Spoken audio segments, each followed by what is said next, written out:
Kundalini Yoga is going to trigger you. It is laser focused on getting to the exact issue that it is you need to work through and where you need to have a breakthrough.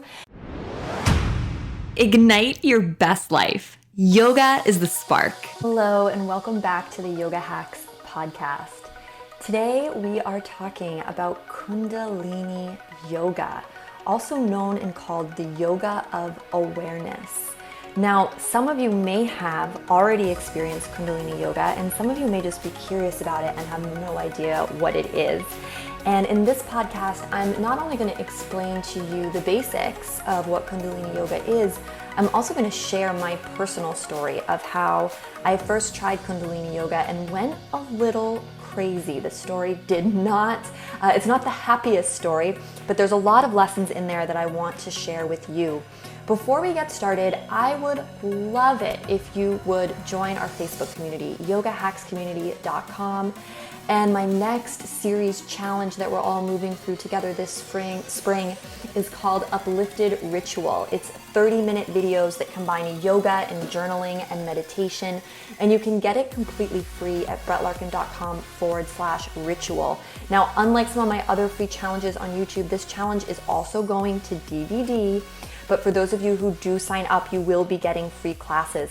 So brettlarkin.com/ritual if you want to make sure you get to do that with me this spring. Okay, now diving back into Kundalini. Where is it from? What is it? So Kundalini Yoga has its roots in the Tantric yoga tradition, which dates all the way back to the 8th century. So it's been around a really long time. And the founder of Kundalini Yoga in the West, who brought it to the West, is Yogi Bhajan, and he is sadly deceased now, but he was born in 1929. So you might be wondering, how is Kundalini Yoga different from my Hatha or Vinyasa practice? Or if you're brand new to yoga, you're maybe still reeling because there's so many different kinds of yoga, right? There's yin and restorative and Hatha and Vinyasa and Kundalini and Ashtanga, and I mean, I could go on and on. But let's compare Kundalini to a Hatha or Vinyasa practice. And there's so many differences, but the biggest one, the easiest one, is that Kundalini Yoga incorporates repetitive movements. So think about like twisting left to right over and over again, or coming into a squat and coming out of a squat and then coming back into the squat over and over and over again, right? Repetitive movements. So a lot of times when you see someone doing Kundalini Yoga, you're like, is that yoga, right? Because they might just be sitting on the ground breathing, or they might just be making like these weird twists left to right, or they might just be like stomping one foot on the ground 42 times and then stomping the other foot on the ground 42 times, things like that. So that's obviously quite different from our linking breath and movement, sort of fluid Vinyasa style of flowing through a variety of postures like Warrior 1 and Warrior 2. There isn't really Warrior 1 and Warrior 2 in Kundalini, although you do sometimes do sun salutations and a little bit of the Hatha practice as a warm-up. But most of Kundalini Yoga is just these repetitive movements that you do in a very specific order, a very specific number of times, and these movements and in what order you do them and for how long make up what's called a Kriya. So a Kriya is a Kundalini sequence of movement, breath, and mantra. So let's talk about the breath for a little bit. Because in our Hatha and Vinyasa practice, we're perhaps practicing Ujjayi breath, right? Or victorious breath, breathing in and out through the nose. Or even if we're not using Ujjayi as a tool, we're linking breath and movement. Long, slow, fluid breaths, inhales and exhales equal length.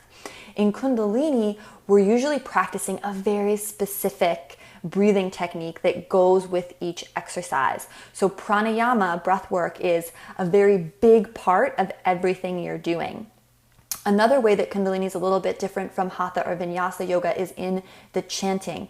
Chanting and the use of mantras and singing is a huge part of Kundalini yoga. And one of the most famous Kundalini mantras is Sat Nam, right? You might have heard of Sat Nam before, but it means truth is my identity. So of course in our Hatha or Vinyasa practice, we might chant Om at the beginning of class, or maybe a teacher has incorporated sound into the classroom in additional ways, a little bit of chanting at the beginning or the end.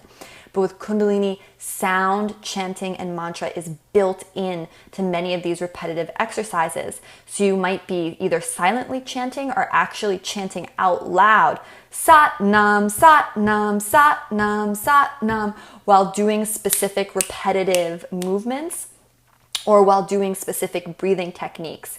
And you often are chanting or doing these repetitive movements for a prolonged period of time. And all of this is designed to shift our consciousness, right? So often if you just, saw someone from afar doing Kundalini Yoga, they might look a little crazy, but actually all these movements were very scientifically designed and put together by Yogi Bhajan. Each of these Kriyas or sequences are very mathematical in how they activate, channel, and distribute prana or your energy throughout your subtle body, your energetic body. So when you're in a Kundalini class and you're just thinking that these things that I'm being asked to do seem so strange and random, just remember the Kriyas, which are not ever altered and changed. So when you go to a Kundalini Yoga class, the sequence of postures you do and how long you do each posture, and remember the postures are all like little repetitive movements that involve intense breath work. These were designed to stimulate your nervous system and your glandular system in a very, very precise way. So you very much have to trust the teachings of Kundalini Yoga as passed down through Yogi Bhajan when you do a class. Now, some of these Kundalini Kriyas, some of these sequences of repetitive movements and breath and chanting will leave you feeling amazing, blissed out with a super profound sense of calm and clarity and joy, and others will trigger you and they will often make you feel upset, and I will tell my personal story about that in a moment. Kundalini Yoga is designed to trigger your ego. It's designed to slay the ego and show you all those places where you maybe need to grow and change. So you might be listening to this and thinking like, this sounds like an incredibly unpleasant experience. And I'd encourage you not to make any judgments until you actually try a Kundalini Yoga class. And I have one free on my YouTube channel right now, 2 actually free on my YouTube channel right now, which I will post below this video. And of course, if you want to go deeper, Kundalini is our monthly theme in Uplifted coming up, and I have a whole Kundalini training plan and booklet put together for you guys, so you can learn about Uplifted at upliftedyoga.com and become a member. And if you're also, suspicious and wondering why doing this would be a good idea, one way to think of it is that your Vinyasa yoga practice is a great way to just balance yourself, feel centered, work out any kinks in the body, stretch and strengthen the muscles, and just ground down.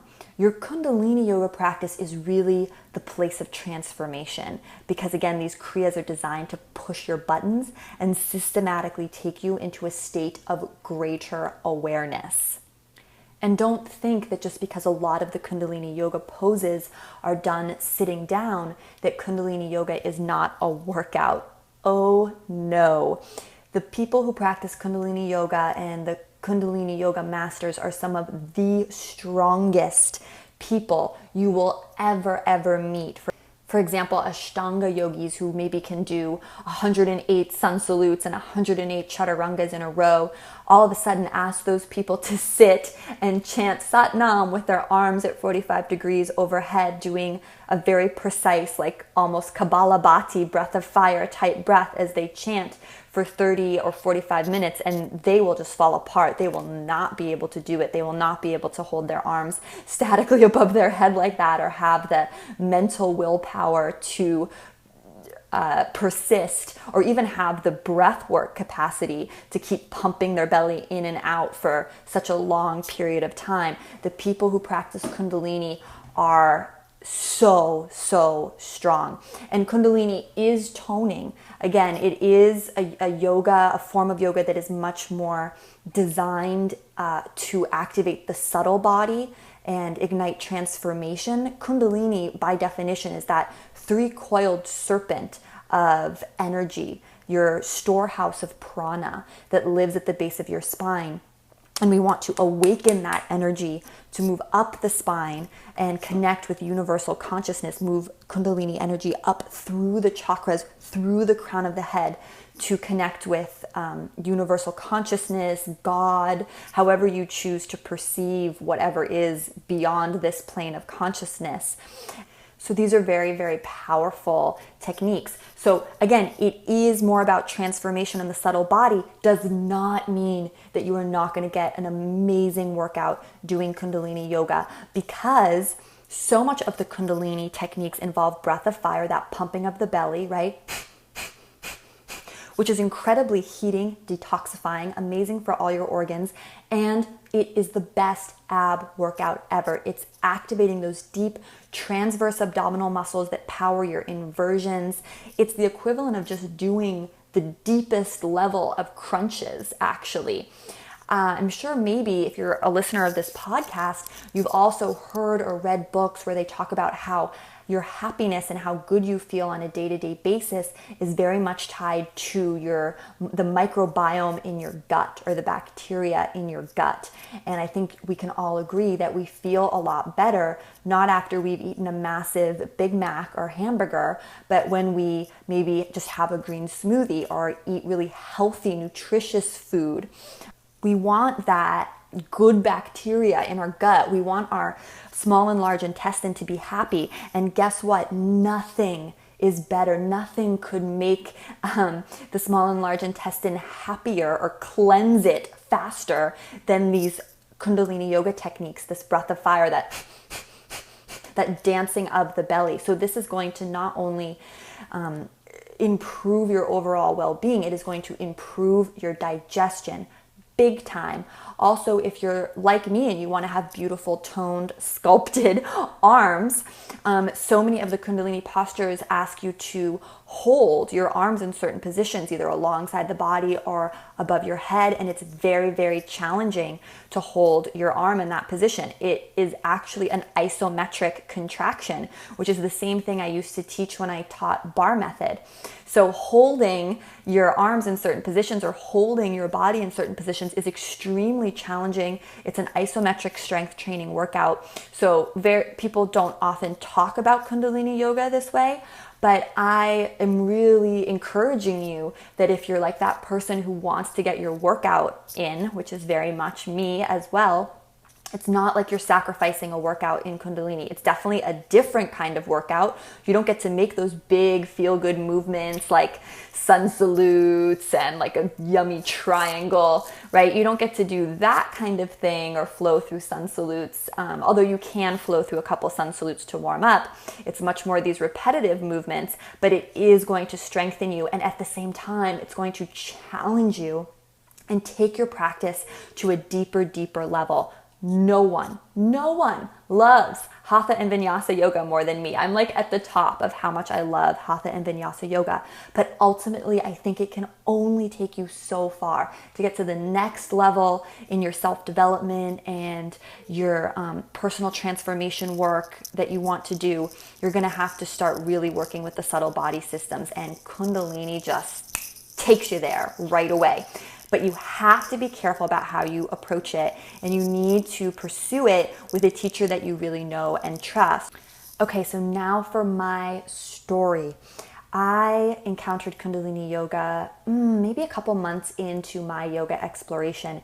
And if you're obsessed with yoga like I am, very quickly yoga became a massive interest. I did my first yoga sequence ever to a video online. And then I started exploring all the local studios in my area and taking advantage of all the, 1 week free trial or intro class pass, or, your first 10 classes free or unlimited classes for your first 2 weeks.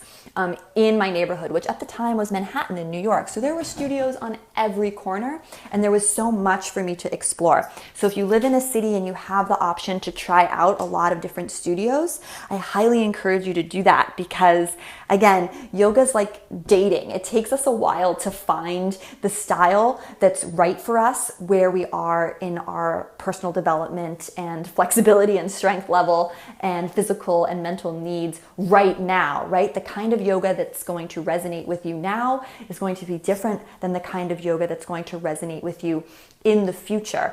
And this is why I love our Uplifted community so much, because so much yoga that I see out there is really about trying to sell people or get them indoctrinated into a particular style or philosophy, and getting them to like buy into Ashtanga or Anusara as like the program solution that's going to be the solution for them. And the reality is we all need to pull from different styles of yoga to create a completely unique and personalized practice. And Uplifted is the community where you get to connect with each other and directly with me, and we explore different things every month, teaching you how to do that, because the practice needs to be personalized, and you need to pull from all sorts of different lineages and teachings and styles to put together a program that's going to be appropriate for you specifically. You are your own best teacher. And that's what Uplifted is about, empowering you to figure out and embrace. So I was in my early days of figuring this out, sort of trying to figure out, well, like what style is going to be right for me. And a lot of people, they just go to the yoga studio close to their house and they're just like, oh, this is yoga. And they like either like it or don't like it. Do your exploration. And of course, being me, I did a crazy exploration. I think I tried every studio in Manhattan, which of course led me to a Kundalini yoga studio. And it's hard for me to remember, because it was so many years ago, if it was my first Kundalini class ever, or actually, I don't think it was my first class ever. I think I was going, and there was a teacher that I really, really liked that a friend had recommended to me. And guys, with any yoga, but especially one as powerful as Kundalini, you want to be taking class and learning from a teacher you really know and trust, who came highly recommended, because these practices are so extra powerful and can really stir things up in you. Wait till you hear the rest of my story.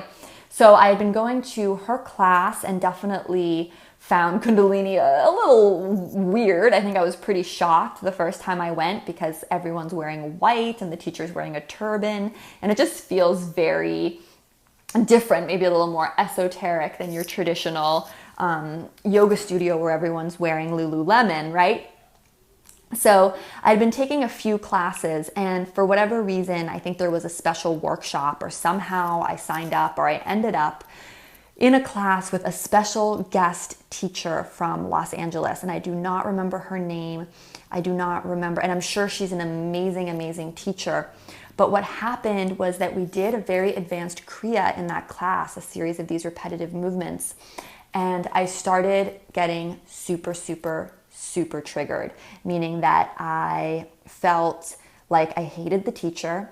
I was swearing at her inside my mind. I didn't want to keep doing the exercises that she was putting out at us, and I wasn't able to calm myself down. Like even when I stopped doing the exercises, I just felt so angry. And this is what can happen in Kundalini, is because you're awakening so much energy so powerfully, so fast, with all these powerful mantras and breath work. If you're not ready, or if you don't have a really good, solid relationship with the teacher who's explaining everything well, you can experience what happened to me, which is where I just basically got super angry and had an emotional meltdown. And it was sort of a perfect storm, because the teacher I think it was more of an advanced workshop, or because it was a workshop, she assumed everyone who was there was quite experienced.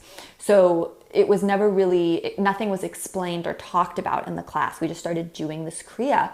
And of course, I started getting crazy triggered. And I didn't know that Kundalini Yoga was designed to trigger you and designed to sort of shine the mirror on where you need to work the most. Because as you do these repetitive breathing techniques, or these repetitive movements, what will happen is your mind will say, I want to stop doing this. I don't like doing this anymore. And that's the whole point, right? Because Kundalini Yoga is a microcosm of how you react to difficult situations in your life. That's why it's called the yoga of awareness, why it's designed to slay your ego, because it right away shows you how you react to difficult situations. And for me, I, at that time, was working through a lot of my own stuff, feeling like a victim, which is a huge thing. I always am working on this victim mindset. And so my way of lashing out was like being angry at the teacher. Like, she was doing this to me, right? I completely given my power away, and I was angry, and I was swearing at the teacher, and I was upset, and I was like, I hate this exercise. I hate the teacher. I hate being here. I hate myself. I'm very angry.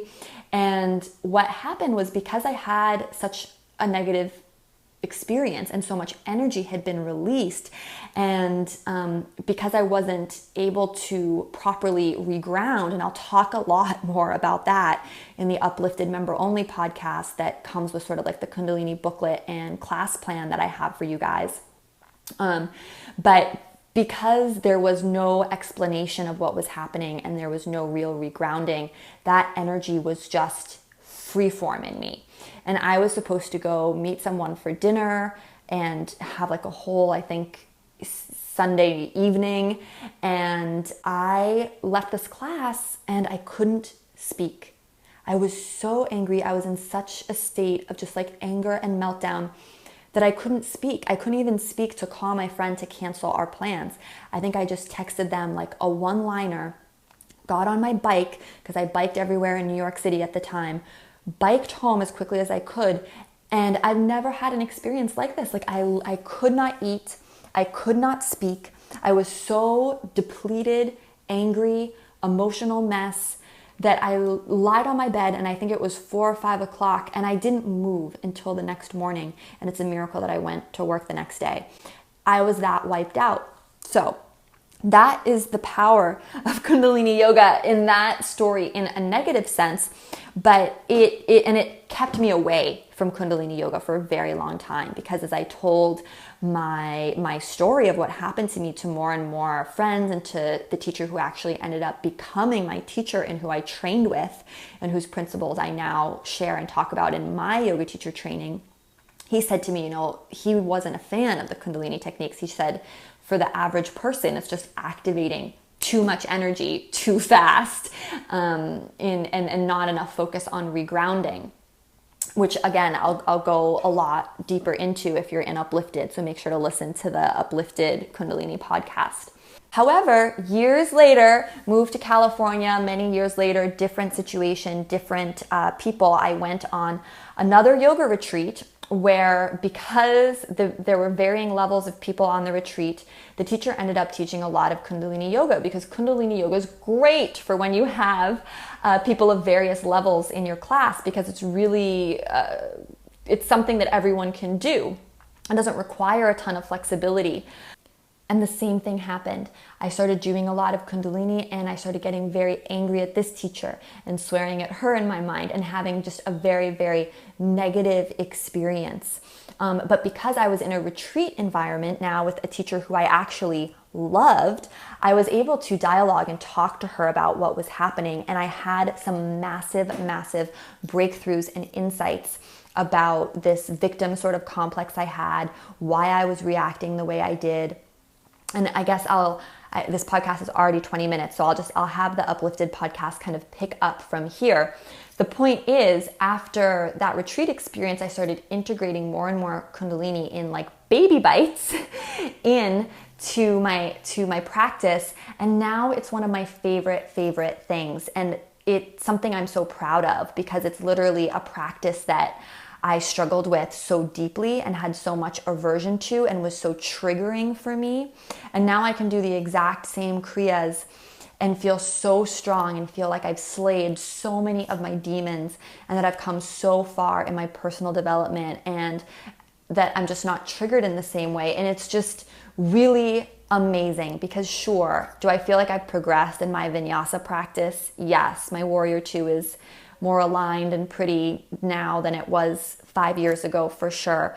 But it's like nothing, meaningless compared to the progress I've seen, I've made in terms of being able to deal with my ego, my insecurities in the Kundalini side of things.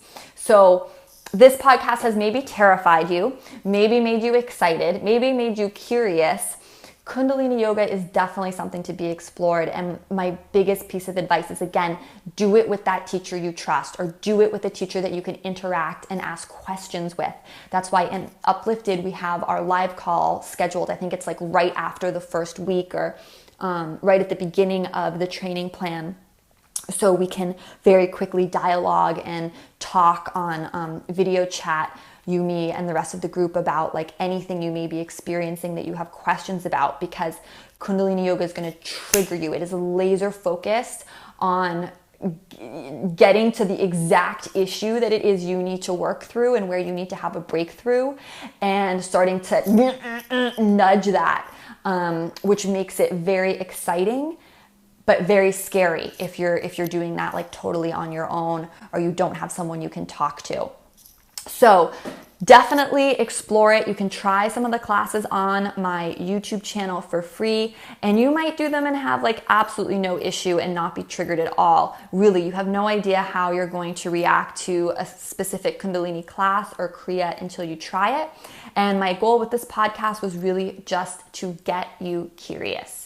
Thank you so much, as always, for listening and being a supporter of the podcast. It means so much to me. Make sure you're practicing completely free yoga and meditation with me on YouTube. And I would love to welcome you into the Uplifted community this month for our Kundalini exploration. I have 5 or 6 new Kundalini classes, as well as a ton of traditional yoga classes. So much awesome new member-only content. We have guest experts and lectures, our live calls. It's so much fun in there, and every single member is just amazing. How this community has grown boggles my mind. So if you are a member and you're listening, thank you so much for being a part of what's been this most incredible adventure. So much love. Hope you have a great rest of your day. Always come to your mat. Always be stretching your body, your mind, your soul. From my heart to yours, namaste.